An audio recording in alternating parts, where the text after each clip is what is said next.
प्रारंभिक परीक्षा में लगभग 20 से 22 क्वेश्चन और मुख्य परीक्षा में और वर्तमान सिविल सेवा परीक्षा के लिए भारतीय इतिहास महज एक महत्वपूर्ण विषय है, चाहे वो प्रारंभिक परीक्षा हो या मुख्य परीक्षा। वर्तमान में प्रारंभिक परीक्षा में लगभग 20 से 22 क्वेश्चन और मुख्य परीक्षा में ऑलमोस्ट 100 मार्क्स के 100 नंबर के क्वेश्चंस मुख्य परीक्षा में आ रहे हैं। इसलिए भारतीय इतिहास को गंभीरता से पढ़ने की आवश्यकता है। इसके साथ साथ बहुत सारे ऐसे विषय हैं जो इतिहास के आधार पर ही आप बता पाएंगे और एक बेहतर जानकारी प्राप्त कर पाएंगे आप।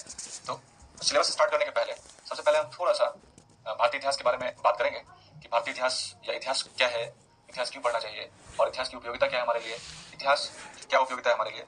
सबसे पहले हम इस बात को देखेंगे इतिहास क्या है। नंबर 2, इतिहास का विभाजन किस आधार पर किया गया है, इतिहास लेखन कैसे किया जाता है तथा इसके लिए पुरातत्व एवं साहित्य का उपयोग कैसे करते हैं। और इतिहास क्यों पढ़ना चाहिए, महत्व भी कह सकते हैं, इसका क्या महत्व है। नंबर 5, इतिहास लेखन में किन बातों को ध्यान में रखना पड़ता है। 6, इतिहास की सीमाएं क्या हैं, लिमिटेशंस क्या हैं। धीरे धीरे इन सभी पक्षों को हम देखेंगे और यह चैप्टर आपके लिए एक महत्वपूर्ण चैप्टर है, काफी महत्वपूर्ण है, इसलिए आप इसे गंभीरता से देखें कि इतिहास क्या है। इतिहास को विभिन्न विद्वानों ने भिन्न भिन्न रूपों में परिभाषित किया है, लेकिन यदि इतिहास को सिविल सेवा परीक्षा के अनुसार परिभाषित किया जाए या यूं कहें कि हम अपनी जरूरतों के अनुसार परिभाषित करें तो इतिहास की परिभाषा एक सामान्य रूप में दिया जा सकता है। इतिहास अतीत में हुई घटना से प्राप्त सीख का एक परिणाम है, अर्थात अतीत में क्या घटनाएं घटी उससे हम वर्तमान में सीखते हैं और भविष्य में एक बेहतर समाज, एक बेहतर देश और दुनिया का निर्माण कर सकते हैं। अर्थात दूसरे शब्दों में इतिहास अध्ययन की एक वैज्ञानिक पद्धति है जो हमें समग्रता सिखाता है, जो जितना आपको समाज के बारे में सिखाएगा उतना ही आर्थिक प्रणाली के बारे में बताता है, उतना ही धर्म के बारे में बताता है और उतना ही आपकी संस्कृति, आपकी कला के बारे में बताता है। इसलिए बिना इतिहास के आप समग्र अध्ययन नहीं कर पाएंगे। तो इतिहास क्या है? इतिहास एक अध्ययन की एक वैज्ञानिक पद्धति है जिसमें अतीत की घटनाओं का वैज्ञानिक रूपों में इस्तेमाल करते हुए हम अपने वर्तमान को बेहतर बना के भविष्य को और भी उपयोगी बना सकते हैं। यही इतिहास है। विभिन्न विद्वानों ने अलग अलग रूपों में परिभाषित किया है और अलग अलग परिभाषाएं देने की कोशिश की है, लेकिन मुख्यतः इतिहास को इन परिधि के अंतर्गत ही समझना चाहिए। तो प्रथम इतिहास क्या है के बाद दूसरा हमारा पक्ष है इतिहास का विभाजन किस आधार पर किया गया है। इतिहास का विभाजन क्यों किया गया। जैसे जब आप भारतीय इतिहास की बात करते हैं तो भारतीय इतिहास में प्राचीन भारत का इतिहास, मध्यकालीन भारत का इतिहास, आधुनिक भारत का इतिहास। प्राचीन भारत में जब आप बात करेंगे तो प्राक ऐतिहासिक काल, आद्य ऐतिहासिक काल और ऐतिहासिक काल, इस तरह के तमाम विभाजन इतिहास के जो विद्यार्थी हैं उनको काफी परेशान करता रहता है कि आखिर यह कौन सी विधि है जिसके आधार पर इतिहास का विभाजन किया जाता है। तो इतिहास का विभाजन करने के लिए कैसे किया जाता है इस पर हम बेहतर तरीके से बात करते हैं और आपको बताने की कोशिश करते हैं। इतिहास का विभाजन मुख्यतः अध्ययन की सुविधा के लिए किया जाता है। अध्ययन की सुविधा का अर्थ क्या है? ताकि आपको इतिहास की सटीक जानकारी हो पाए, इतिहास की बेहतर जानकारी आपको मिल पाए, इसलिए इतिहास का विभाजन किया जाता है। अर्थात अध्ययन की सुविधा के लिए स्रोतों के आधार पर इतिहास का विभाजन किया जाता है। अब प्रश्न आता है कि स्रोतों के आधार पर स्रोत क्या होते हैं। तो स्रोत दो प्रकार के होते हैं, एक पुरातत्व होता है और एक साहित्य होता है। पुरातत्व में जैसे चावल के दाने, जैसे गेहूं के दाने, जैसे भवन, बिल्डिंग्स, जैसे जीवाश्म, ये सभी पुरातत्व के अंतर्गत आते हैं, जैसे सिक्के, कॉइन्स इत्यादि। साहित्य में जैसे विभिन्न प्रकार के, जैसे वेद, जैसे पुराण, जैसे स्मृति, जैसे विदेशी साहित्य, जैसे देशी साहित्य, धार्मिक साहित्य, गैर धार्मिक साहित्य, ये तमाम प्रकार के स्रोत होते हैं। तो इन स्रोतों के आधार पर इतिहास का विभाजन भी किया जाता है। तो इन स्रोतों के स्वरूप की बात करें तो इन स्रोतों का स्वरूप दो है। पहला, इन स्रोतों में कुछ स्रोतें स्थानिक होती हैं और कुछ बाह्य होती हैं, जिनकी लिपि में अंतर आ जाता है। लेकिन मुख्य पक्ष यह है कि उनकी लिपि जब तक नहीं होगी वह साहित्यिक स्रोत नहीं बन पाएगा। तो जो इतिहास का विभाजन है वह स्रोतों के आधार पर भी होता है, और जैसे पुरातात्विक स्रोत और साहित्यिक स्रोत। पुरातात्विक स्रोतों में जैसे भौतिक अवशेष, भवन, जीवाश्म, फॉसिल्स। साहित्य में देशी साहित्य, विदेशी साहित्य। देशी साहित्य में धार्मिक साहित्य, गैर धार्मिक साहित्य। धार्मिक साहित्य में जैसे वेद, पुराण, स्मृतियां, बौद्ध साहित्य, ब्राह्मण साहित्य इत्यादि। गैर धार्मिक साहित्य में जैसे कौटिल्य का अर्थशास्त्र, मतलब जिनकी मुख्य प्रवृत्ति धार्मिक नहीं है, वो गैर धार्मिक प्रकार के हैं। विदेशी साहित्य में मुख्यतः भारत में चीनी साहित्य और यूनानी साहित्य की बात की जाती है। चीनी साहित्य में जैसे वेन्सान, फाहियान। यूनानी साहित्य में जैसे नियार्कस की रचना, एरिस्टोबुलस की रचना इत्यादि। तो इस प्रकार से ये साहित्य हैं जिनके आधार पर हम इतिहास का विभाजन करते हैं। अब इतिहास के विभाजन में स्रोत को हमने देखा, इतिहास का विभाजन मुख्यतः स्रोत के आधार पर किया जाता है और स्रोतों में खास करके पुरातात्विक स्रोत और साहित्यिक स्रोत के आधार पर हमने देखा। अब प्रश्न ये आता है कि इतिहास का विभाजन जब आप प्राचीन इतिहास की बात करेंगे तो वहां पर आप देखेंगे कि प्राचीन इतिहास में मुख्यतः प्राक इतिहास, आद्य इतिहास और ऐतिहासिक काल, इसके अंतर्गत उसका विभाजन किया गया है। या भारतीय इतिहास को भी कह सकते हैं कि प्राक ऐतिहासिक काल, आद्य ऐतिहासिक काल और ऐतिहासिक काल के आधार पर भारतीय इतिहास का विभाजन किया गया है। प्राक ऐतिहासिक काल उस काल को कहते हैं जहां अध्ययन के लिए केवल और केवल पुरातत्व ही प्रमाण के रूप में आपके पास उपलब्ध है।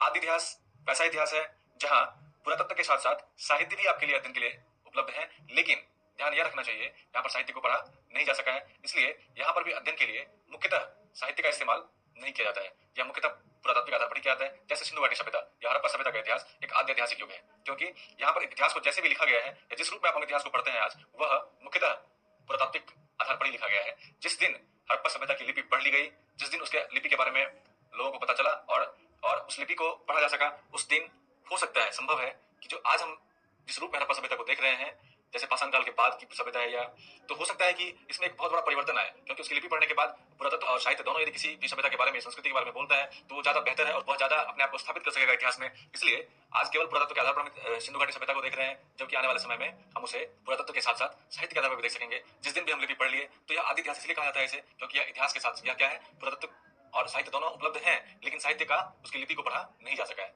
अब तीसरा है ऐतिहासिक काल। ऐतिहासिक काल का अर्थ होता है कि जहां पर साहित्य और पुरातत्व दोनों उपलब्ध है। एविडेंस के लिए आपके पास आर्कियोलॉजी भी है और आपके पास लिटरेचर भी है और आपने स्क्रिप्ट भी है और आपने लिटरेचर और आर्कियोलॉजी दोनों का आपने इस्तेमाल किया अपने अध्ययन के लिए और दोनों के आधार पर एक बेहतर इतिहास का निर्माण किया गया है। और इस निर्माण के द्वारा जो इतिहास लिखा जाता है, बेशक वह पहले से ज्यादा बेहतर होगा, पहले से ज्यादा वैज्ञानिक होगा और पहले से ज्यादा मीनिंगफुल होगा, उद्देश्य परक होगा। इसलिए 6ठी शताब्दी ईसा पूर्व से या आप कह सकते हैं कि बौद्ध और जैन का जो काल है, उस काल से हमने इतिहास लिखने की परंपरा है जो परिपाटी है हमारे यहाँ पर, उस काल से हमने साहित्य का भी इस्तेमाल किया और हमने पुरातत्व का भी इस्तेमाल किया। और इन दोनों के इस्तेमाल के कारण जो यह युग है उसे ऐतिहासिक युग कहते हैं या ऐतिहासिक काल कहते हैं इतिहास लेखन के हिसाब से। तो संभवतः हम समझ चुके होंगे कि प्राक इतिहास किसे कहते हैं, आद्य इतिहास किसे कहते हैं और ऐतिहासिक काल किसे कहते हैं। प्राक इतिहास पाषाण काल, आद्य इतिहास हड़प्पा सभ्यता और ऐतिहासिक काल 6ठी शताब्दी ईसा पूर्व से जो काल भारतीय इतिहास में है उसे हम ऐतिहासिक काल कहते हैं। अब जो हमारा दूसरे बिंदु को इतिहास का विभाजन किस आधार पर किया गया है आप समझ चुके होंगे। अब तीसरे पक्ष पर हम आते हैं, इतिहास लेखन कैसे किया जाता है तथा इसके लिए पुरातत्व एवं साहित्य का उपयोग कैसे करते हैं। इतिहास लेखन लेखन की एक विधा है, एक मेथड ऑफ राइटिंग है इतिहास लेखन, तो जिसमें हम स्रोतों का इस्तेमाल करते हैं, विभिन्न स्रोतों का इस्तेमाल करते हैं। और आज इंटरडिसिप्लिनरी अप्रोच, एक समग्र अध्ययन के आधार पर इतिहास लेखन किया जाता है, जिसमें हम समाजशास्त्र का भी इस्तेमाल करते हैं, जिसमें हम एंथ्रोपोलॉजी का भी इस्तेमाल करते हैं, जिसमें हम साइकोलॉजी का भी इस्तेमाल करते हैं। अर्थात विभिन्न विषयों में जो भी महत्वपूर्ण बिंदु है जो हमारे लिए उपयोगी है, उन सब के द्वारा उन सब का इस्तेमाल हम इतिहास लेखन में कर रहे हैं। इसीलिए आज का जो इतिहास है उसे कंपोजिट हिस्ट्री, एक समग्र इतिहास के रूप में देखा जाता है, क्योंकि हम उसे समग्रता में लेते हैं। इतिहास को भूगोल के आधार पर भी देखते हैं, इतिहास को राजनीति शास्त्र के आधार पर भी देखते हैं और इतिहास को समाजशास्त्र, मानव विज्ञान, इन सबको देखा जाता है। और इस इतिहास में यह जो इतिहास है, यह समग्र इतिहास हमारे लिए बहुत ही उपयोगी है। इसमें हम पुरातत्व और साहित्य दोनों का इस्तेमाल करते हैं। मैं आपको एक उदाहरण देना चाहूंगा कि जैसे पहले इतिहास लेखन में केवल और केवल इतिहास तथा उसके आसपास के जो वैदिक साहित्य, जैसे पुराण साहित्य, स्मृति साहित्य, इस तरह के तमाम जो केवल कुछ ग्रंथ है, उन्हीं का हम इस्तेमाल करते थे इतिहास लेखन के लिए। लेकिन आगे चलकर यह देखा गया कि सभी विषय एक दूसरे से कनेक्टेड है, एक दूसरे से जुड़े हुए हैं, इसीलिए क्यों ना हम सभी विषयों का इस्तेमाल लेखन के लिए करें। और यदि ऐसा करेंगे तो निस्संदेह एक बेहतर इतिहास का लेखन के साथ साथ एक बेहतर समाज का निर्माण होगा, एक बेहतर राजनीतिक व्यवस्था स्थापित होगी, एक बेहतर आर्थिक प्रणाली स्थापित हो सकती है। ऐसे में हमने अर्थव्यवस्था का भी इस्तेमाल भारतीय इतिहास अध्ययन के लिए किया, वहीं अर्थव्यवस्था के अध्ययन के लिए हमने भारतीय इतिहास का भी इस्तेमाल किया, अर्थात एक दूसरे का हमने उपयोग किया भारतीय इतिहास के लिए। तो जो तीसरा पक्ष है कि इतिहास लेखन कैसे किया जाता है, इतिहास लेखन पुरातत्व और साहित्य के आधार पर किया जाता है। हमने पुरातत्व और साहित्य का, हमने ये चार्ट है आपका, पुरातत्व और साहित्य दोनों का इस्तेमाल भारतीय इतिहास के लिए करते हैं। तो भारतीय इतिहास का लेखन इस प्रकार किया जाता है। अब प्रश्न है हमारा जो चौथा पक्ष है, इतिहास क्यों पढ़ना चाहिए। बहुत सारे लोग कहते हैं कि इतिहास पढ़ने से क्या मिल जाता है, इतिहास बेकार है ना। लेकिन इतिहास क्यों पढ़ना चाहिए, आज एक महत्वपूर्ण बिंदु है, इतिहास क्यों पढ़ना चाहिए। इतिहास इसलिए पढ़ना चाहिए क्योंकि इतिहास आपको अपनी समाज, आपको अपनी राजनीतिक प्रणाली, आपको अपनी आर्थिक नवाचारिक सोच, आपको अपनी कला, संस्कृति इत्यादि पर गर्व करना सिखाता है। और इस गर्व करने के साथ साथ वैसे पक्षों को कहता है कि आप इसको निगेट करिए, वैसे पक्षों को कहता है कि आप इसको हटाइए जो आपकी परंपरा के लिए या आपके प्रगतिशील सोच के लिए यह नुकसानदायक है। जैसे इतिहास ने यह सिखाया है कि युद्ध किसी भी समस्या का समाधान नहीं है। यदि आप शांति के द्वारा किसी समस्या का समाधान खोजना चाहेंगे तो अस्थायी भी है और टिकाऊ भी रहेगा। इसके लिए हम सम्राट अशोक के धम्म की नीति को उदाहरण के रूप में आपके सामने में रखना चाहेंगे, जिस नीति के द्वारा यह कहा गया कि युद्ध किसी भी समस्या का समाधान नहीं हो सकता, क्योंकि युद्ध से तात्कालिक समस्या का समाधान तो दिखता है परंतु वह फिर से एक बड़े युद्ध को उत्पन्न कर सकता है। उसी प्रकार सम्राट अशोक ने धम्म की नीति के द्वारा न केवल भारत को बल्कि संपूर्ण भारतीय उपमहाद्वीप को, जिसे उस समय में जम्बू द्वीप कहा जाता था, संपूर्ण जम्बू द्वीप को सम्राट अशोक ने अस्थायी और एक शांति प्रिय माहौल उत्पन्न करने में महत्वपूर्ण भूमिका निभाया और उस भूमिका में उसके धम्म की नीति का एक महत्वपूर्ण योगदान था। तो हम कह सकते हैं कि इतिहास पढ़ने से क्या होता है, इतिहास पढ़ने से हमें यह पता चल पाता है कि इतिहास पढ़ने के लिए या इतिहास यह सिखाता है कि कैसे हम एक बेहतर और एक सुंदर समाज का निर्माण कर सकते हैं। वैसे कौन से नकारात्मक पक्ष हैं जिसको हम हटाकर एक समाज की रूपरेखा, एक बेहतर आर्थिक प्रणाली की रूपरेखा को स्थापित कर सकते हैं। तो इतिहास लेखन में इतिहास क्यों पढ़ना चाहिए, इस पर हमने बातें करी। इसके साथ साथ एक महत्वपूर्ण पक्ष है कि इतिहास क्यों पढ़ना चाहिए। तो यदि इतिहास, मैं बात एक उदाहरण के साथ में बताना चाहूंगा कि इतिहास से कोई भी वंचित नहीं है। प्रत्येक व्यक्ति का, प्रत्येक स्थान का, प्रत्येक राज्य का, प्रत्येक देश का एक इतिहास होता है, और यदि वह उस इतिहास को नहीं पढ़ेगा तो उसे यह पता नहीं चलेगा कि हमारे पहले के व्यक्ति की सोच क्या थी और हमें अब वर्तमान में समस्याओं के अनुपात में किस प्रकार के नए सोच की आवश्यकता है। तो यही नवाचार को उत्पन्न करता है, यही इनोवेशन को उत्पन्न करता है। तो हम कह सकते हैं कि इतिहास का अध्ययन हमें नवाचार सिखाता है, हमें प्रगतिशीलता सिखाता है, हमें नए नए पक्षों को रखना सिखाता है, हमें अपने विदेश नीति को हम कैसे समृद्ध कर सकते हैं, फॉरेन पॉलिसी को हम कैसे समृद्ध कर सकते हैं, इसके बारे में सिखाता है। हम अपने समाज को कैसे प्रगतिशील बना सकें, इसके बारे में सिखाता है। आर्थिक प्रणाली में कौन से दोष हैं, जैसे मोहम्मद बिन तुगलक एक मध्यकालीन भारत का एक महान शासक था, लेकिन उसके नए नए प्रयोगों के कारण जिसमें वह सफल नहीं हो सका। तो यदि हम उससे सीख प्राप्त करें तो यह पता चलता है कि मोहम्मद बिन तुगलक निस्संदेह एक महान बादशाह था, एक महान सुल्तान था, लेकिन उसके नवाचार और उसके व्यवहार, अर्थात वह बहुत व्यवहारिक नहीं था, व्यवहार कुशल नहीं था, और वह अपने नजदीकी सलाहकारों पर बहुत विश्वास नहीं करता था। ऐसे में उसके द्वारा प्रयोग किए जाने वाले या उसके द्वारा प्रयोग में लाए जाने वाले बड़े से बड़ी कदम भी असफल हो गई। जबकि वहीं पर अलाउद्दीन खिलजी एक मूर्ख शासक था और उसे पढ़ना लिखना नहीं आता था, लेकिन उसके द्वारा बाजार नियंत्रण प्रणाली जैसी एक महत्वपूर्ण प्रणाली को बड़ी सफलता के साथ स्थापित कर दिया गया। ऐसे में हम यह कह सकते हैं कि इतिहास यह सिखाता है कि यह आवश्यक नहीं है कि जो विद्वान है वही एक बेहतर शासक बन सकता है, वही एक बेहतर नीति को स्थापित कर सकता है, या वही एक बेहतर राष्ट्र का निर्माण कर सकता है। क्योंकि एक बेहतर राष्ट्र के निर्माण के लिए, एक बेहतर समाज के निर्माण के लिए, एक बेहतर आर्थिक प्रणाली को स्थापित करने के लिए नवाचार के साथ साथ आपके पास व्यवहारिक कुशलता भी होनी चाहिए, और यह इतिहास हमें सिखाता है। इतिहास के तमाम उदाहरण ऐसे हमारे सामने में हैं जो यह हमें बताता है कि यदि आपके पास व्यवहार कुशलता नहीं है, यदि आप अपने लोगों पर विश्वास नहीं करते हैं, तो आप असफल होंगे, आप सफल नहीं हो सकते। इतिहास लेखन में नेक्स्ट हमारा जो बिंदु है वह इतिहास लेखन में किन बातों को ध्यान में रखना पड़ता है। इतिहास लेखन में प्रथम बिंदु यह है कि इतिहास लेखन में सबसे जो पहली बात ध्यान में रखनी चाहिए वह यह कि वह आंशिक ना हो, वह पार्शियल ना हो, वह एकांगी ना हो। नंबर 3, इतिहास लेखन में जो सबसे महत्वपूर्ण बातों को ध्यान रखना पड़ता है कि इसके लेखन के लिए पुरातत्व के साथ साथ साहित्य का भी इस्तेमाल करें, और यह पूर्वाग्रहित रूप में ना करें। अर्थात पुरातत्व खुद में कुछ भी नहीं बोलता है, पुरातत्व की अपनी खुद की कोई भाषा नहीं होती है। तो जो पुरातात्विक लोग होते हैं, जो आर्कियोलॉजिस्ट होते हैं, उनके द्वारा जो देखना चाहिए यदि वह नहीं देख पाएंगे, अर्थात वह यदि पूर्वाग्रहित हो जाते हैं, तो वह पुरातत्व एक गलत विषय वस्तु को उत्पन्न कर सकता है, जो एक विवाद को उत्पन्न कर सकता है, और ऐसे में समाज को भारी नुकसान उठाना पड़ सकता है। तो यह महत्वपूर्ण बात है कि इतिहास लेखन में जिस पुरातात्विक स्रोत का इस्तेमाल किया जाता है, उस पुरातात्विक स्रोत के लिए एक बेहतर चश्मे का इस्तेमाल करना पड़ेगा। अर्थात कहते हैं पुरातत्व खुद नहीं बोलता, वह आप जैसा बोलते हैं वैसा ही वह देखता है। सच बात है ये, लेकिन यह ध्यान रखना चाहिए कि यदि पुरातत्व को आप अच्छे नजरिए से देखेंगे, अच्छे नजर से देखेंगे, तो इतिहास निस्संदेह हमारे लिए वरदान साबित होगा। यदि हमारा यदि नजरिया गलत होगा तो इतिहास हमारे लिए अभिशाप बन सकता है। इसीलिए इतिहास लेखन में जो सबसे महत्वपूर्ण बात है वह है पूर्वाग्रहित सोच का त्याग करना, पूर्वाग्रह को समाप्त करना। समग्र अध्ययन इतिहास लेखन की एक महत्वपूर्ण आवश्यकता है कि यदि आप इतिहास लिखना चाहते हैं तो केवल इतिहास के परिधि में ही इतिहास का निर्माण न किया जाए, बल्कि इतिहास लेखन के लिए आप जलवायु विज्ञान का भी इस्तेमाल करिए, इतिहास लेखन के लिए आप भूगोल के कार्टोग्राफी का भी इस्तेमाल करिए, इतिहास लेखन के लिए आप सोशियोलॉजी का भी इस्तेमाल करिए, इतिहास लेखन के लिए आप साइकोलॉजी का भी इस्तेमाल करिए।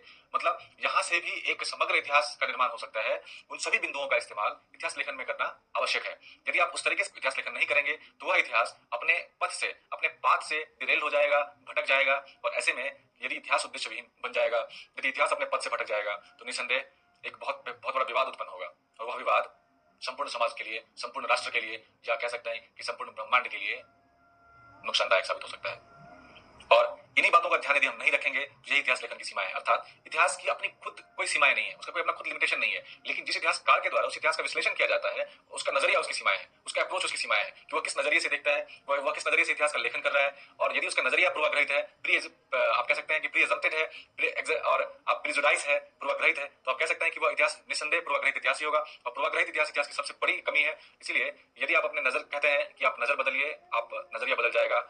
अर्थात इतिहास के द्वारा एक व्यक्ति को व्यक्तित्व में रूपांतरित किया जा सकता है, पर्सन को पर्सनालिटी में बदला जा सकता है। तो यही इतिहास की सीमाएं हैं कि उसका दृष्टिकोण, उसको लिखने वाले लोगों का अप्रोच यदि वह पूर्वाग्रहित होगा तो निस्संदेह वह इतिहास एक सीमित इतिहास होगा, एक लिमिटेड हिस्ट्री होगा। तो यह इतिहास के बारे में भूमिका है।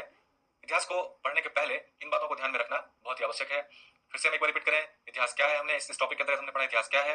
एक वैज्ञानिक पद्धति है। इतिहास का विभाजन किस आधार पर किया गया है, हमने इसको बहुत विस्तार से देखा है। इतिहास लेखन कैसे किया जाता है और इसके लिए पुरातत्व और साहित्य का उपयोग कैसे करते हैं, हमने बताया आपको।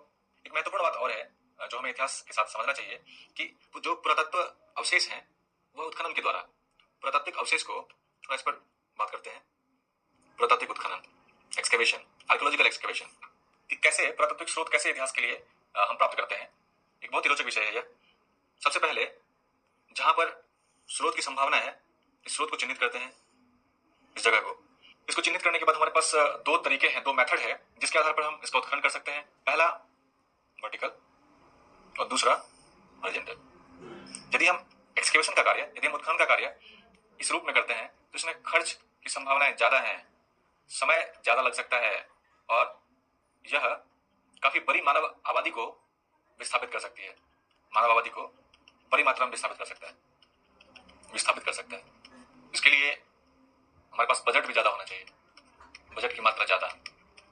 और जो यह विधि है इसमें इन सभी समस्याओं का समाधान हो जाता है। लेकिन यदि हम इस तरीके से यदि हम एक्सकेवेशन का कार्य कर सकते हैं तो यह हमारे लिए बहुत उपयोगी हो सकता है, क्योंकि हो सकता है कि इस पॉकेट में हमारे पास कोई एविडेंस ना मिले, लेकिन ये तो पूरा अनटच्ड है, ये तो हमने बिल्कुल इसको नहीं छुआ इस क्षेत्र को। तो हो सकता है कि यहाँ पर पुरातत्व जो उत्खनन का कार्य कर रहे हैं हम, हो सकता है कि यहाँ पर वह अवशेष प्राप्त होता, लेकिन यहाँ तो हमने खुदाई करी नहीं, एक्सकेवेशन किया नहीं।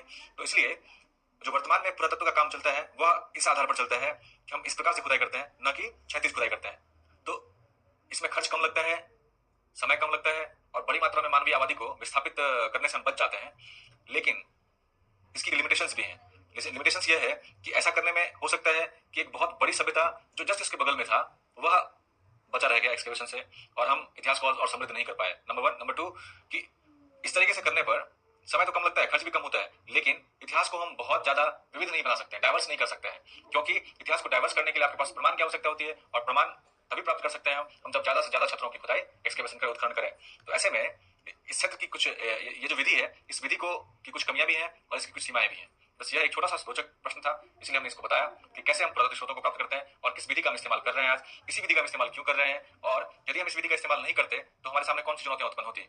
यह प्रश्न मुख्य परीक्षा के लिए काफी महत्वपूर्ण बन रहा है, क्योंकि यहाँ से अब तक मुख्य परीक्षा के लिए प्रश्न नहीं पूछा गया है कि हम इतिहास लेखन में या पुरातात्विक उत्खनन में मुख्यतः ऊर्ध्वाधर खुदाई क्यों करते हैं, क्षैतिज खुदाई हम क्यों नहीं कर रहे हैं। जैसे वर्तमान के बागपत में एक बहुत बड़ा साइट मिला है जहां पर भी आज हम ऊर्ध्वाधर खुदाई की विधि का इस्तेमाल कर रहे हैं। इसके पहले शामली डिस्ट्रिक्ट, बागपत डिस्ट्रिक्ट के शामली नामक जगह पर भी ऐसा ही कार्य किया गया, फुलास में भी ऐसा ही कार्य किया गया। मतलब भारतीय पुरातात्विक जो शास्त्र है, आर्कियोलॉजिकल जो स्टडी ब्रांच है, उसमें हम इसी विधि का इस्तेमाल कर रहे हैं, यह ध्यान रखना आवश्यक है।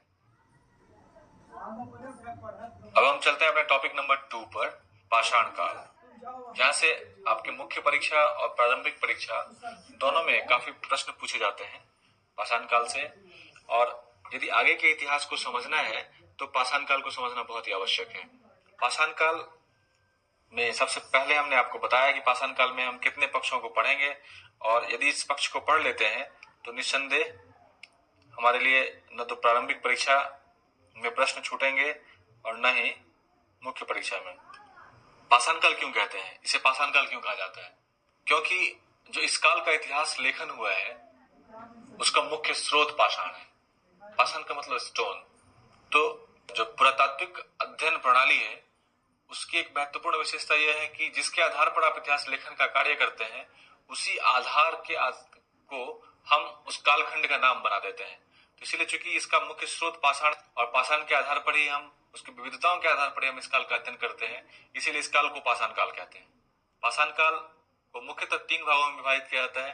पूर्व पाषाण काल पैलियोलिथिक एरा, मध्य पाषाण काल मेसोलिथिक एरा और नव पाषाण काल नियोलिथिक एरा या नियोलिथिक पीरियड। तो पूर्व पाषाण काल, मध्य पाषाण काल और नव पाषाण काल। जैसे पूर्व पाषाण काल को पूरा पाषाण पैलियोलिथिक भी कहते हैं। पूरा पाषाण काल को भी हम 3 भागों में विभाजित कर सकते हैं, निम्न पूरा पाषाण काल, उच्च पूरा पाषाण काल और मध्य पूरा पाषाण काल। निम्न पूरा पाषाण काल, मध्य पूरा पाषाण काल और उच्च पूरा पाषाण काल, या पूर्व पाषाण काल को या पूरा पाषाण काल को भी हम इस 3 आधार पे विभाजित कर सकते हैं। इसमें सबसे अंत में हम आपको कुछ ऐसे बिंदु बताएंगे जहां से प्रारंभिक परीक्षा के लिए महत्वपूर्ण तथ्यों को याद रखने की आवश्यकता होगी, हम बात करेंगे उस पर। पहले हम इस टॉपिक को समझते हैं तो अर्थ समझ में आ चुका होगा कि पाषाण काल इसका नाम क्यों है। अब प्रश्न यह आता है कि पाषाण काल में मोटे तौर पर ऐसा माना जाता है कि जो मानव का धरती पर विकास हुआ है वह प्लेस्टोसीन काल में हुआ है। जो प्लेस्टोसीन युग हुआ करता था उसी काल में मानव का धरती पर विकास हुआ है। इस काल के अंत में आधुनिक मानव का विकास हो चुका था, जिसका सबसे पहला प्रमाण अफ्रीका के भ्रंश घाटी का एक जगह है कन्नापोई। यहाँ से पहला प्रमाण प्राप्त हुआ है मानवीय जीवाश्म का, जिसे आधुनिक मानव अब कह सकते हैं। तो यह अफ्रीका का भ्रंश घाटी पड़ता है, कन्नापोई।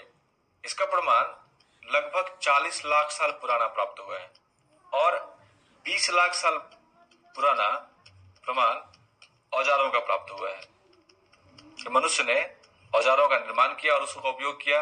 यह रावलपिंडी के पास एक रीवत नाम का जगह है जहां से इसका प्रमाण प्राप्त हुआ है। तो अर्थात यदि 20 लाख साल पुराना औजार रावलपिंडी के पास रीवत नाम का एक जगह पड़ता है, वहां से प्राप्त हुआ है, तो यदि इन दोनों को हम देख लें,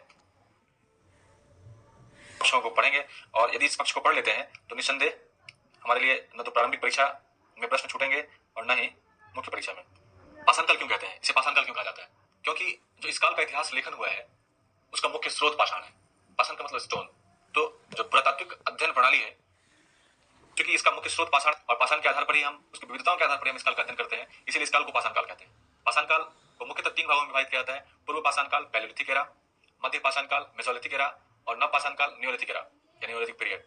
तो पूर्व पाषाण काल, मध्य पाषाण काल और नव पाषाण काल। जैसे पूर्व पाषाण काल को पूरा पाषाण पैलियोलिथिक भी कहते हैं। पूरा पाषाण काल को भी हम 3 भागों में विभाजित कर सकते हैं: निम्न पूरा पाषाण काल, उच्च पूरा पाषाण काल और मध्य पूरा पाषाण काल। निम्न पूरा पाषाण काल, मध्य पूरा पाषाण काल और उच्च पूरा पाषाण काल, या पूर्व पाषाण काल को या पूरा पाषाण काल को भी हम इस 3 आधार पे विभाजित कर सकते हैं। इसमें सबसे अंत में हम आपको कुछ ऐसे बिंदु बताएंगे जहां से प्रारंभिक परीक्षा के लिए महत्वपूर्ण तथ्यों को याद रखने की आवश्यकता होगी। हम बात करेंगे उस पर। पहले हम इस टॉपिक को समझते हैं तो अर्थ समझ में आ चुका होगा कि पाषाण काल इसका नाम क्यों है। अब प्रश्न यह आता है कि पाषाण काल में मोटे तौर पर ऐसा माना जाता है कि जो मानव का धरती पर विकास हुआ है वह प्लेस्टोसीन काल में हुआ है। जो प्लेस्टोसीन युग हुआ करता था उसी काल में मानव का धरती पर विकास हुआ है।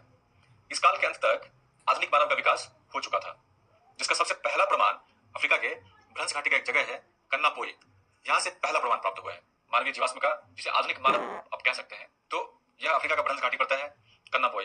इसका प्रमाण लगभग 40 लाख साल पुराना प्राप्त हुआ है और 20 लाख साल पुराना प्रमाण औजारों का प्राप्त हुआ है। मनुष्य ने औजारों का निर्माण किया और उसका उपयोग किया। यह रावलपिंडी के पास एक रीवत नाम का जगह है जहां से इसका प्रमाण प्राप्त हुआ है। तो अर्थात यदि 20 लाख साल पुराना औजार रावलपिंडी के पास रीवत नाम का एक जगह पड़ता है, वहां से प्राप्त हुआ है। यदि इन दोनों को हम देख लें, यदि हम इन दोनों को देखें तो हम यह कह सकते हैं कि मानव का औजारों के साथ संबंध की बात 20 लाख साल पुरानी है। इसका मतलब मानव ने अपने बचाव के लिए जिन औजारों का प्रयोग किया, जिन औजारों का उपयोग किया, वो उसकी शुरुआत 20 लाख साल पुरानी है ना। तो इसी संबंध का परिणाम है पाषाण काल और इसी संबंध का परिणाम है आने वाले युग की सभ्यता और संस्कृतियां। यदि मानव ने यदि औजारों का प्रयोग न किया होता तो यह बात स्थापित है कि वह अपना बचाव करने में संभव न हो पाता और ऐसे में फिर इतिहास की जो धरा है, इतिहास की जो परंपरा है, वो आगे न बढ़ पाती। अब 10 लाख साल पहले तक मनुष्य के द्वारा ऐसे पत्थरों का इस्तेमाल किया जाता था जो तकनीकी रूप से बिल्कुल आप उसको देखकर यह नहीं कह सकते हैं कि यह जो पत्थर है वह औजार के रूप में उपयोग किया भी जाता होगा, क्योंकि वो अपरिष्कृत थे, परिष्कृत नहीं थे, सुडौल नहीं थे, अनगढ़ थे। ऐसे में हम यह मान सकते हैं कि जो बेहतर जो परिष्कृत औजारों का निर्माण हुआ है वह 10 लाख साल पुराना बात है। अर्थात मनुष्य ने अपने अस्तित्व की रक्षा के लिए जो परिष्कृत पत्थरों का औजारों के रूप में इस्तेमाल किया वह 10 लाख साल पुरानी बातें हैं। तो प्रयोग में अब ये थोड़ी सी भूमिका थी जो हमने बताया आपको कि कैसे कैसे मनुष्य का जीवाश्म प्राप्त किया हमने, एक आधुनिक मनुष्य का कैसे औजारों का इस्तेमाल प्राप्त किया और कैसे हम आधुनिक औजारों की तरफ बढ़े, परिष्कृत औजारों की तरफ बढ़े।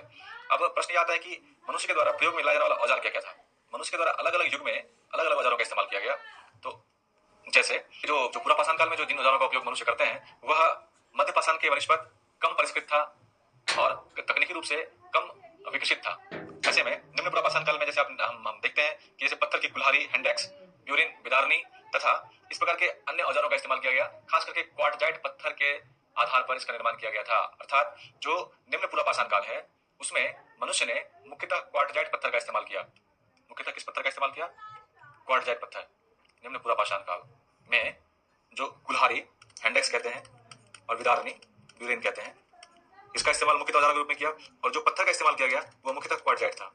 इसमें प्रश्न यह उठता है कि कैसे पता चलता है कि इसका इस्तेमाल किया गया था और इन पत्थरों का इस्तेमाल किया गया था। तो इसके लिए मुख्यतः जो इस काल के स्रोत हैं, जो इस काल के क्षेत्र हैं, जो ये जहां से ये कुल्हाड़ी और विदारनी प्राप्त हुआ है क्वार्टजाइट पत्थरों वाला, वह जैसे कुछ क्षेत्रों के बारे में देखते हैं हम, यह कहां से प्राप्त हुआ है। पंजाब स्थित सोहन नदी घाटी, मध्य प्रदेश नर्मदा नदी घाटी, खासकर 2 जगह है नरसीपुर और आदमगढ़। भीमबेटका की गुफाएं जैसे कर्नाटक में अंगवारी, मद्रास आंध्र प्रदेश, उड़ीसा, सिंध, इन सभी जगहों से निम्न पूरा पाषाण काल के प्रमाण प्राप्त हुए हैं, जिसमें से कुल्हाड़ी और विदारनी प्राप्त हुआ है। यदि मध्य पूरा पाषाण काल की बात की जाए तो इस युग के औजारों की एक महत्वपूर्ण विशेषता थी फ्लैग टेक्निक। या शल्क तकनीक। प्रश्न ये उठता है कि शल्क तकनीक होता क्या है। तो जैसे एक पत्थर के ऊपर जब दूसरे पत्थर से चोट मारी जाती है तो उससे एक पतला सा परत उससे निकलता है, इसको फ्लैग कहते हैं, इसको शल्क कहते हैं। इसका मतलब है कि पहले निम्न पुरापाषाण काल में पत्थर अनगढ़ थे, मध्य पुरापाषाण काल में वह थोड़ा सा उसका तकनीकी रूप से वो समृद्ध होता गया, और जो मध्य पुरापाषाण काल की जो सबसे महत्वपूर्ण विशेषता है वह इसका शल्क तकनीकी है। शल्क तकनीक का अर्थ समझ चुके होंगे आप। इसका लगभग 1 लाख साल तक के काल को हम निम्न पुरापाषाण काल में रखते हैं। 1 लाख से लेकर 40,000 साल तक के काल को मध्य पुरापाषाण काल में रखा जाता है, और इसके पहले निम्न पुरापाषाण काल में रखा जाता है। तो इस युग की सबसे बड़ी विशेषता थी, कैसे यह पहचान की जाती है कि यह मध्य पुरापाषाण कालीन युग था, यह शल्क तकनीक। आप इसे समझ सकते हैं कि यह औजार कितना उपयोगी है इतिहास निर्माण के लिए और इतिहास को समृद्ध बनाने के लिए, कि इस शल्क तकनीक ने, इन पत्थरों ने ही मध्य पुरापाषाण काल को स्थापित किया है।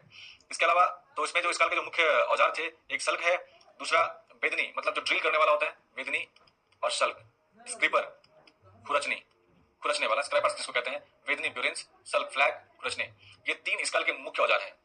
और इन औजारों को मुख्यतः राजस्थान, उत्तर प्रदेश, महाराष्ट्र इत्यादि ऐसी जगहों से प्राप्त किया गया है। राजस्थान में खासकर लूनी नदी घाटी, उत्तर प्रदेश की बेलन नदी घाटी, और महाराष्ट्र के कई जगह इनामगढ़ और नेवासा। इनामगढ़ और नेवासा इन दोनों जगहों से यह खुरचनी, शल्क और वेदनी जैसे तमाम प्रकार के औजार प्राप्त हुए हैं। यह प्रारंभिक परीक्षा के लिए काफी महत्वपूर्ण है, ध्यान रखना है इस चीज का कि यह, और खास करके इनामगढ़ और नेवासा, यह महाराष्ट्र के बहुत ही महत्वपूर्ण साइट्स हैं जो मध्य पुरापाषाण काल से संबंधित हैं। हालांकि मध्य पुरापाषाण काल के लिए नेवासा एक महत्वपूर्ण जगह है जहां से ये तीनों प्रकार के औजार प्राप्त हुए हैं, और शल्क तकनीक की भारी मात्रा में शल्क तकनीक से बने औजार यहाँ पे प्राप्त किए गए हैं। इसके बाद उच्च पुरापाषाण काल का युग आता है, जो लगभग 40,000 से 11,000 साल तक के बीच के काल को मुख्यतः एनसीईआरटी के आधार पर, एनसीईआरटी ने यह कहा है कि 40,000 से लेकर 11,000 साल तक का जो मुख्य काल है वह उच्च पुरापाषाण काल है। प्रश्न आता है कि उच्च पुरापाषाण काल के मुख्य औजार क्या थे। तो इस काल में जो पहले से बने आ रहे औजार हैं वह हैं, इसके साथ साथ इसकी सबसे बड़ी विशेषता इस काल की है हड्डी के औजार का प्राप्त होना। उच्च पुरापाषाण काल में पहली बार हड्डी के औजार प्राप्त होने शुरू हो गए, और हड्डी के औजार प्राप्त होने शुरू हो गए यह अपने आप में एक बहुत बड़ी तकनीकी बदलाव का सूचक है। जैसे इस प्रकार के औजार मुख्यतः बिहार के जगहों से चिरांद, चेचर, सेनवार, इस तरह के तमाम साइट्स हैं जहां से इस तरह के हड्डी के औजार प्राप्त हुए हैं। इसके अलावा उत्तर प्रदेश के बेलन नदी घाटी में स्थित चौपानी मांडो नाम का एक जगह है जहां से यह बड़ी मात्रा में प्राप्त हुआ है। राजस्थान का पुष्कर क्षेत्र, आंध्र प्रदेश का रेणुगुंटा क्षेत्र तथा मध्य प्रदेश के भीमबेटका की गुफाएं, अर्थात आंध्र प्रदेश रेणुगुंटा की गुफाएं, मध्य प्रदेश भीमबेटका की गुफाएं, आंध्र प्रदेश रेणुगुंटा, राजस्थान पुष्कर क्षेत्र और बेलन नदी घाटी उत्तर प्रदेश, इन सब जगहों से मुख्यतः बड़ी मात्रा में हड्डी के औजार प्राप्त हुए हैं। पुरापाषाण काल का मुख्यतः विभाजन है निम्न पुरापाषाण काल, मध्य पुरापाषाण काल और उच्च पुरापाषाण काल। अब मध्य पाषाण काल 10,000 बीसी के आसपास का जो काल था उसे मध्य पाषाण काल कहते हैं। इस समय एक बहुत बड़ा बदलाव हुआ जलवायु में। यह प्लीस्टोसीन युग का अंत हुआ करता था, और प्लीस्टोसीन युग के अंत तक आते आते जो एक हिम युग चला रहा था, जो एक आइस युग चला रहा था, उसमें अचानक तापमान में बदलाव हुआ, और वह अचानक तापमान की मात्रा में बढ़ोतरी हो गई। जब तापमान की मात्रा में बढ़ोतरी हुई तो उसका प्रभाव बहुत ही सकारात्मक पड़ा, और मध्य पाषाण काल इसी तापमान के बदलाव का बहुत बड़ा सूचक है। कैसे, हम इस चीज को देखेंगे कि कैसे तापमान के बदलाव ने, कैसे हिमयुग से थोड़ा सा गर्म युग आने के कारण कैसे बड़ी मात्रा में नए नए चीजों की स्थापना हुई, और कैसे फिर इतिहास के पशुओं को पालतू बनाया और आरंभिक रखना संभव हुआ, वहीं फसलों का उत्पादन करना भी संभव हुआ। अब तक प्राकृतिक फसल ही पाए जाते थे, पहली बार मनुष्य ने फसलों का उत्पादन मध्य पाषाण काल में ही किया, तो फसलों का उत्पादन संभव हुआ। कई प्रकार के नवीन जीवों की उत्पत्ति हुई। यदि फसलों का उत्पादन हुआ तो निस्संदेह बर्तन निर्माण का कार्य भी आरंभ हुआ। उसका पहला प्रमाण उत्तर प्रदेश के चौपानी मांडो से प्राप्त होता है, बर्तन निर्माण, पॉटरी मेकिंग। यह मध्य पाषाण काल में इस प्रकार की महत्वपूर्ण विशेषता थी। वहां पर इस जोन से क्वेश्चन पूछा जा सकता है कि मध्य पाषाण काल में जो वर्तमान में मुख्य परीक्षा है उसके पैटर्न में, उसके स्वरूप में बहुत बड़ा बदलाव आया है। उसमें यह नहीं पूछता है कि मध्य पाषाण काल की विशेषताओं पर कमेंट करिए। क्वेश्चन यह पूछा जा रहा है कि मध्य पाषाण काल में ही पहली बार बर्तन निर्माण का कार्य क्यों संभव हुआ। यदि यह क्वेश्चन आता है कि मध्य पाषाण काल में ही, क्वेश्चन देखते हैं, एक क्वेश्चन हम मेंस का सॉल्व करते हैं कि पहली बार मध्य पाषाण काल में ही बर्तन निर्माण कला का विकास क्यों संभव हुआ, विश्लेषण कीजिए। यह प्रश्न काफी प्रासंगिक है और अब तक प्रकार के प्रश्न नहीं पूछे गए मध्य पाषाण काल से, लेकिन पूछने की बहुत ज्यादा संभावना है। तो जब इस प्रकार के प्रश्न को हम लिखते हैं मेंस में, सबसे पहले यहाँ पर मध्य पाषाण काल का अर्थ बताएंगे, दूसरा मध्य पाषाण काल में बर्तन निर्माण कला का विकास क्यों हुआ, और तीसरा बर्तन निर्माण कला के विकास का प्रभाव क्या पड़ा, अर्थात इसका महत्व क्या था, महत्व क्या हुआ, यही महत्व होते हैं। तो लास्ट का कंक्लूजन करेंगे, निष्कर्ष। तो यदि ये प्रश्न पूछा जाता है सिविल सेवा परीक्षा में कि पहली बार मध्य पाषाण काल में ही बर्तन कला का विकास क्यों संभव हुआ, तो सबसे पहले मध्य पाषाण काल को बताएंगे कि मध्य पाषाण काल पूरा पाषाण काल और नव पाषाण काल के बीच एक संक्रमण का काल है, संक्रमण की अवस्था है। अर्थात इसमें कुछ पूरा पाषाण काल के लक्षण भी दिखते हैं तो कुछ नव पाषाण काल के लक्षण भी दिखते हैं, इसलिए इसे संक्रमण का काल भी कहा जाता है। और मुख्यतः 10,000 बीसी के आसपास का जो काल था वही मध्य पाषाण काल था। बस इतना दिखेंगे अर्थ में।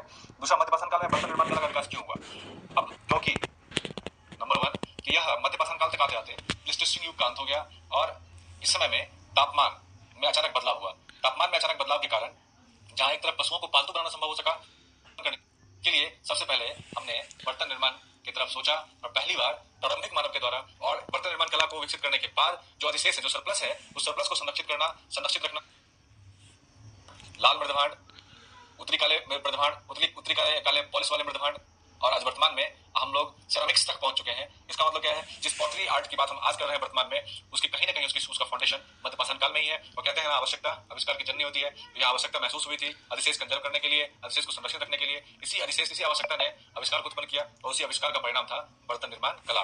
तो यदि अब प्रश्न यह उठता है कि मध्यपाषाण काल में बर्तन निर्माण कला का विकास क्यों हुआ, हमने इसको काफी अच्छे से एक्सप्लेन किया, आप समझ भी चुके होंगे। अब बर्तन निर्माण कला के विकास का प्रभाव क्या पड़ा, तो बर्तन निर्माण कला के विकास ने किसी एक क्षेत्र में प्रभाव नहीं डाला। इसका प्रभाव एक समुचित प्रभाव था, एक समग्र प्रभाव था। कैसे कि इस बर्तन निर्माण कला के विकास के कारण ही अधिशेष को संरक्षित रखना संभव हो सका। उस अधिशेष के संरक्षण ने आने वाले समय में जहां एक तरफ बर्तन की मांग में बढ़ोतरी करी और नवपाषाण काल में तो यह एक छोटी सी घटना नहीं, एक बहुत बड़ी प्रक्रिया है बर्तन निर्माण कला, जिसने भारतीय इतिहास की दशा और दिशा दोनों बदल कर रख दी। अंततः निष्कर्ष के रूप में आप यही बताएंगे कि मध्यपाषाण काल में जो होने वाली एक छोटी सी घटना थी, जलवायु परिवर्तन, उसने न केवल भारतीय इतिहास को बल्कि भारतीय इतिहास के स्वरूप को उसने बदल दिया और यह पूरी दुनिया के लिए एक महत्वपूर्ण उदाहरण के रूप में प्रस्तुत हुआ। तो इस तरीके से हम मेंस की राइटिंग करते हैं और मेंस के क्वेश्चन इस तरीके से डील करने चाहिए। ये क्वेश्चन बहुत रिलेवेंट है, आने वाले समय में कंफर्म पूछा जाएगा। इस प्रकार मध्यपाषाण काल में हमने देखा कि कैसे एक छोटे से परिवर्तन, जलवायु परिवर्तन ने संपूर्ण मध्यपाषाण काल में बर्तन निर्माण कला को विकसित किया, पालतू पशुओं को रखना संभव हो सका और अंततः इस काल में तकनीकी औजार के तकनीकी रूपांतरण में भी बढ़ोतरी हुई और इस बढ़ोतरी के कारण जहां पहले क्वार्टजाइट पत्थर का इस्तेमाल किया जाता था, वहां गोमेद पत्थर का इस्तेमाल किया जाने लगा। यह ध्यान रखने योग्य बात है कि क्वार्टजाइट से इसकी रिजिडिटी के मामले में गोमेद बहुत ही रिजिड पत्थर है और उसका उपयोग करना निसंदेह तकनीकी रूपांतरण का एक बेहतर और एक सुंदर एवं अप्रतिम उदाहरण है। यह मध्यपाषाण काल बर्तन कला का एक बेहतर उदाहरण दिखता है। उसके साथ साथ महादहा और चौपानी मांडो, जहाँ पे इन दोनों जगहों पे बर्तन के साथ साथ कुछ विशेष प्रकार के अनाजों का भी इस्तेमाल हुआ है, अनाजों की मात्रा भी मिली है। बंगलोर में एक जलाहली नाम का जगह है जहाँ पर इस काल के धनुष का प्रमाण मिला है जिसका आकार डी है और यह अपने आप में एक बेहतर उदाहरण है और यह प्रारंभिक परीक्षा के लिए बहुत ही महत्वपूर्ण प्रश्न है। इसके साथ साथ गुजरात और मध्य प्रदेश के भीमबेटका और आजमगढ़ नामक जगह पर यह मध्यपाषाण काल के प्रमाण प्राप्त हुए हैं। मध्यपाषाण काल के बाद उत्पन्न होना शुरू हुआ जिसका प्रारंभ मध्यपाषाण काल में ही हो चुका था। उसे कुछ विद्वानों ने नवपाषाणिक क्रांति की संज्ञा दे दी। प्रश्न यह उठता है कि क्या इस प्रकार के बदलावों को क्रांति की संज्ञा देना सही है या प्रासंगिक रहेगा। क्रांति एक आमूलचूल बदलाव तो है, लेकिन नवपाषाण काल में होने वाला यह बदलाव भले ही स्वरूप के अनुसार से क्रांति रही हो, लेकिन यदि वास्तविकता के आधार पर देखा जाए तो यह पूरा पाषाण काल से चलने वाले एक निरंतर प्रक्रिया का परिणाम है। इस निरंतर चलने वाली प्रक्रिया के कारण एक व्यापक बदलाव दिखा और व्यापक बदलाव के पीछे एक आधार मध्यपाषाण काल और पूरा पाषाण काल में स्थापित हो चुका था। तो यह हम नहीं कह सकते हैं कि अचानक उत्पन्न होने वाली कोई घटना है, बल्कि यह प्रक्रिया का परिणाम है। हाँ, लेकिन इसने अपने परिणाम के मामले में इसने बहुत ही व्यापक बदलाव उत्पन्न किया। तो हम कह सकते हैं कि परिणाम के मामले में टिकट नाम के विद्वान ने सबसे पहले कहा था कि नवपाषाण काल में होने वाले जो यह बदलाव है वह एक क्रांति है। निसंदेह इसे क्रांति यदि कहा जाए तो यह परिणाम के रिजल्ट के मामले में क्रांति कह सकते हैं, लेकिन यह एक अस्थायी प्रक्रिया है, यह एक अस्थायी चलने वाली निरंतर प्रक्रिया का परिणाम है। तो इसमें यदि का जो काल है उसे नवपाषाण काल की संज्ञा दी जाती है और नवपाषाण काल में होने वाले इस बदलाव को समझने के लिए हमें पूरा पाषाण काल और मध्यपाषाण काल की बातों को ध्यान में रखना चाहिए, जो कि हम पहले बता चुके हैं आपको। तो नवपाषाण काल में जो ऐसे बदलाव हुए उसके पीछे जो सबसे बड़ा कारक था वह था जलवायु में होने वाला परिवर्तन, अर्थात तापमान में बढ़ोतरी, टेम्परेचर में अधिशेष की मात्रा में वृद्धि की, सरप्लस।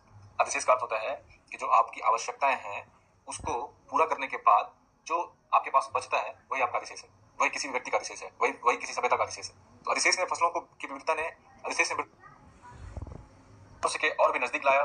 जब इस अधिशेष की मात्रा में इतनी बड़े पैमाने में बढ़ोतरी हुई तो और फसलों में विविधता उत्पन्न हुई तो यहाँ एक भय की प्रारंभिक संकल्पना भी उत्पन्न हुई कि हमारी फसलों की सुरक्षा कैसे होगी, हमारे अधिशेष कैसे बचेंगे।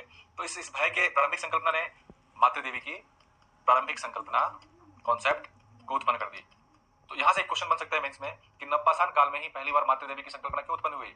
नवपाषाण काल में ही पहली बार धर्म की प्रारंभिक अवधारणा कॉन्सेप्ट मातृ देवी की उपासना का विकास क्यों हुआ। सबसे पहले हम नवपाषाण काल बताएंगे कि भारतीय इतिहास में मध्यपाषाण काल के बाद जो युग आता है उसे नवपाषाण काल कहते हैं। लगभग 10,000 BC के आसपास का जो काल था वहां से नवपाषाण काल की शुरुआत हो जाती है। हालांकि कई बार भारतीय उपमहाद्वीप में जैसे या भारत में आप दक्षिणी भारत की बात करते हैं और उत्तरी भारत की बात करते हैं, तो इसके कई बार इसके युगों में अंतर आता है, इसके सन में, इसके डेट्स में अंतर आते हैं। यह जो है वो तकनीकी रूप से बहुत बड़ी समस्या नहीं है, क्योंकि हो सकता है कि किसी कहीं पर पहली बार चाक के बर्तन ही बनने शुरू हो गए हों, प्रारंभिक ना आए हों। जैसे हो सकता है कि कई बार जो एक बच्चा है वो सीधा एंड्रॉइड मोबाइल नहीं लाता हो, उसके पास पहले वाला सेट न प्राप्त हुआ हो, ये संभव है। तो सेम उसी तरीके से नवपाषाण काल, जैसे दक्षिणी भारत के सापेक्ष में कहते हैं कि दक्षिणी भारत में और उत्तरी भारत के सापेक्ष में नवपाषाण काल के युगों में अंतर है, उसके डेट्स को लेकर के थोड़ा सा विभिन्नता हो जाती है। तो ये समस्या नहीं है, ध्यान रखना है, इसमें बहुत बड़ी समस्या नहीं है। और इसको लेकर के आप बिल्कुल भी इसमें न रहें, शंका में न रहें। इस तरह की चीजें चलती रहती हैं इतिहास में। तो नवपाषाण काल में पहली बार धर्म की प्रारंभिक अवधारणा का विकास क्यों हुआ, सबसे पहले हम जो इस प्रश्न का उत्तर देंगे तो नवपाषाण काल को बताएंगे। आंसर, नवपाषाण काल क्या है? नंबर 2, नवपाषाण काल में होने वाले महत्वपूर्ण बदलाव। नंबर 3, मातृदेवी की उपासना। ऐसे में आने वाले समय में निजी जो फसल है उन सब जगहों को सुरक्षित रखना चाहता था, और ऐसे में आरंभिक रूप से उत्पादन की देवी के रूप में, उत्पादन के बचाव के लिए और उत्पादन में वृद्धि के लिए एक आवश्यक रूप से एक देवी की संकल्पना को विकसित करना आवश्यक हो गया, जिसे ही मातृ देवी का नाम दिया गया। मातृ देवी का नाम इसलिए दिया गया क्योंकि भावनात्मक रूप से हम सबसे पहले अपने आप से, अपने माँ से जुड़ते हैं। इसीलिए मातृ देवी का मतलब होता है एक ऐसी देवी जिससे आप सबसे पहले जुड़े हो, जो आपके कबीले के लिए सबसे ज्यादा उपयोगी हो। ऐसे में मातृ देवी की उपासना नवपाषाण काल में पहली बार शुरुआत करने के पीछे सबसे पहला कारण था कबीले की रक्षा करना, नंबर 1। नंबर 2, पशुओं प्रकार से लाइट ल्यूमिनस मेथड कहते हैं, प्रकाश प्रदीप्त विधि के आधार पर यह कहा है कि जो प्रारंभिक नवपाषाण कालीन स्थल है वो लगभग 7000 से 8000 BC के आसपास का है। और चूंकि यह जो मिट्टी है वह आसाम से प्राप्त किया गया है, और आसाम से प्राप्त इस प्रमाण के आधार पर यदि यह कहा जाता है कि आसाम में, जबकि अब तक 2000 BC के आसपास में माना जाता था कि 2000 BC के आसपास में नवपाषाण कालीन बस्तियां आसाम या पूर्वी भारत में प्राप्त हुई हैं, लेकिन यह प्रकाश जो प्रदीप्त विधि है, जो लाइट ल्यूमिनस इंटेंसिफाई मेथड है, इसके आधार पर अभी वर्तमान में 7000 से 8000 BC के आसपास, 7000 से 8000 BC के आसपास में यह जा रहा है कि पूर्वी भारत में 7000 से 8000 BC के आसपास में नवपाषाण कालीन बस्तियां थी। तो यह एक बहुत बड़ा पैटर्न चेंज करने की बात है, और निसंदेह यह प्रश्न मुख्य परीक्षा के लिए बहुत ही महत्वपूर्ण है। तो आप ध्यान रखेंगे कि इस प्रकार के जो भी जो नवीन तथ्य हैं, जो नवीन अनुसंधान है, उसके आधार पर, हालांकि यह अभी इंडियन हिस्ट्री कांग्रेस में यह बात स्थापित नहीं हो सकी है, और किसी भी रिसर्च पेपर में अभी इस तरीके से यह केवल पब्लिश किया गया है, यह एस्टैब्लिश नहीं हुआ है। इसलिए यदि आगे आने वाले समय में एस्टैब्लिश होगा तो यहाँ से मुख्य परीक्षा संबंधित एक महत्वपूर्ण प्रश्न यह बन सकता है कि जहां पहले 2000 BC के आसपास में माना जाता था, वहां 7 से 8000 BC के आसपास में माना जाएगा। तो इसमें इस प्रकार पे यह कहा जाएगा कि नवीन अनुसंधान भारतीय इतिहास में किस प्रकार के और कहां तक के बदलाव को उत्पन्न करने में सक्षम है। हम बात करेंगे आने वाले अपने एपिसोड में। जो नवपाषाण कालीन स्थल है उसमें विभिन्न क्षेत्रों में अलग अलग स्थल हैं, जैसे उत्तर पश्चिमी क्षेत्र में किली गुल मोहम्मद, लोरलाई घाटी क्षेत्र, दम्ब सादात का क्षेत्र, अंजीरा क्षेत्र, जलीलपुर क्षेत्र, जो मुख्यतः प्रीलिम्स के एग्जाम के लिए इंपॉर्टेंट है। और उत्तरी क्षेत्र, नवपाषाण कालीन उत्तरी जो क्षेत्र है उसके मुख्य स्थल बुर्जहोम और Gufkral, very very important sites. ये इस क्षेत्र में बुर्जहोम और गुफकराल जैसे स्थल प्राप्त हुए हैं। हाल ही में घालीगई की गुफाओं, स्वात घाटी में पड़ता है घालीगई की गुफाओं से नवपाषाण कालीन स्थल प्राप्त हुए हैं। तो यहाँ से अस्थि और पाषाण दोनों के उपकरण प्राप्त हुए हैं। जो सबसे बड़ी विशेषता है इस क्षेत्र की वह है यहाँ का गर्द आवास, मतलब भूमि के नीचे गड्ढे बनाकर लोगों के रहने के प्रमाण संपूर्ण नवपाषाण कालीन स्थल में केवल उत्तरी स्थलों में बुर्जहोम और गुफकराल जैसे क्षेत्रों से प्राप्त हुए हैं। इसलिए यूपीएससी ने कई बार इस प्रकार के प्रश्न पूछ रखे हैं और आपको ध्यान रखने की आवश्यकता है। जहां तक बिंद क्षेत्र में नवपाषाण कालीन स्थल का सवाल है, वहाँ चौपानी मांडो, कोलडीवा, महागरा, बरकच्छा इस तरह की जगह है। जहाँ पे कोलडीवा एक महत्वपूर्ण साइट है नवपाषाण काल का, जहाँ से चावल के सबसे प्राचीनतम प्रमाण प्राप्त हुए हैं। चौपानी मांडो हम इसके पहले बात कर चुके हैं। यहाँ से बर्तन के सबसे प्राचीन प्रमाण प्राप्त हुए हैं। चौपानी मांडो से लगभग 6000 BC का पहला जंगली किस्म का चावल भी प्राप्त हुआ है, जबकि कोलडीवा से जो चावल प्राप्त हुआ है वह कृषि योग्य चावल मिलता है, अर्थात कृषि के द्वारा उपजाया गया है। यदि इस प्रकार के प्रश्न प्रीलिम्स में पूछते हैं तो बहुत ध्यान रखने की आवश्यकता है कि क्या वो जंगली चावल की बात कर रहा है या कृषि योग्य चावल की बात कर रहा है। यदि जंगली चावल पूछने की बात करेगा तो वो सबसे पहले चौपानी मांडो से प्राप्त हुआ है 6000 BC के आसपास, और कोलडीवा से कृषि योग्य चावल के प्रमाण प्राप्त हुए हैं। यहाँ पर बहुत लोग कंफ्यूज होते हैं, ध्यान रखने की आवश्यकता है। जो पूर्वी क्षेत्र में नवपाषाण कालीन मुख्य स्थल है उसमें चिरांद, चेचर, सेनवार, देवजाली हार्डिंग आसाम में पड़ता है इत्यादि। इस प्रकार यदि नवपाषाण कालीन स्थल और नवपाषाण काल की संस्कृति के बारे में हमने व्यापक अध्ययन किया। नवपाषाण काल की मुख्य विशेषता, नंबर 1, नंबर 3, मातृ को उत्प्रेरण करना, समाधान, सिमेट्री, समाधान की बेहतर। इसी नवपाषाण काल के पैरेलल दक्षिण भारत में एक महत्वपूर्ण सांस्कृतिक युग उत्पन्न हुआ जिसे महापाषाण काल कहते हैं। महापाषाण काल लगभग 1500 के आसपास, जब नवपाषाणिक बस्तियों को लोहे की जानकारी हो जाती है, वहां पर ध्यान रखने वाली बात है, 1500 BC के आसपास इन्हीं नवपाषाणिक बस्तियों को जब वहां पर लोहे की जानकारी हो जाती है तो, और बड़े बड़े पत्थरों के साथ के कारण इस युग का इस संस्कृति का नाम महापाषाण काल पड़ा है। तो इतिहासकारों ने इस युग को महापाषाण युग की संज्ञा दी, क्योंकि कर्नाटक के लगभग सभी स्थलों से चारों तरफ से बड़े बड़े पत्थरों का प्रमाण मिला है और उनका प्रयोग एक बेहतर और बड़े रूप में किया गया है। इसलिए इस पूरी संस्कृति को महापाषाण कालीन संस्कृति के रूप में जाना जाता है। तो यह ध्यान रखने की आवश्यकता है कि यह नवपाषाण काल के बाद की अवस्था है और दक्षिण भारत के संदर्भ में केवल महापाषाण कालीन संस्कृतियों का विकास